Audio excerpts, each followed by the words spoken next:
here was this wonderful experiment that you could be a part of. Now we can grow. There's darkness in all of us. All of us have our dark side. Doesn't make you a bad person. They thought they could take over, and then they wondered why we think they're weird. Whatever. Deep in cattle country, the town of Antelope. Population 50, size less than a square mile.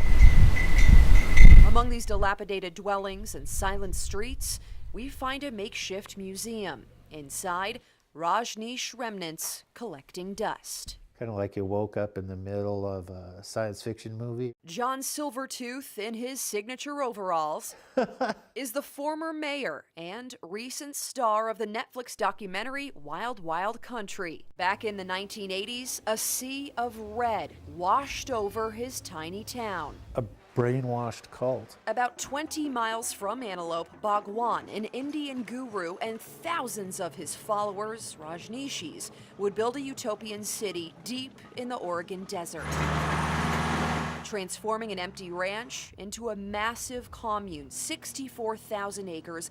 That's double the size of Salem. In 1981, Rajneeshpuram becomes a city. It wasn't until later that people started to kind of get alarmed. Soon, those settlers, also known as sannyasins, moved on to Antelope and took over city council. And it's kind of like they dropped 999 bombs already, and now they dropped 1,000. I tell you, the county is so bigoted, it deserves to be taken over. Here in Antelope, the Rajneesh are long gone, but if you look close enough, you can still see signs from when they took over town. Since the show's debut, curious tourists are steadily streaming in. They all want to see the scene of the crime. One of those iconic scenes, right here, the town school. After the Rajneesh left, the school never restarted. And this is where we found one visitor, Jim Cummer. It's a huge story, absolutely. Where are you guys headed next? Well, curious, I'd like to go see the old commune where the Rajneesh were at. To find it, you just need to drive 40 minutes east. And where Rajneeshpuram once stood, you'll now find Young Life, a Christian summer camp.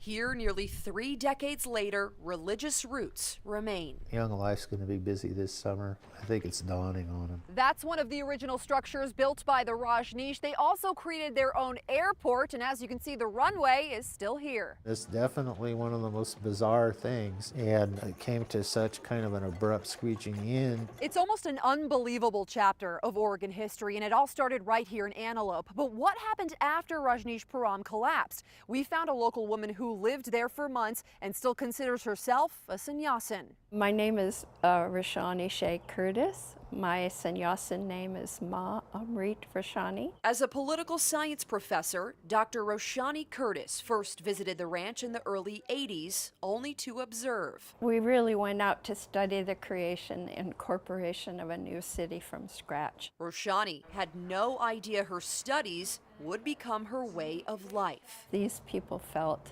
like family to me. This is the day that I became a sannyasin. Was it hard to leave?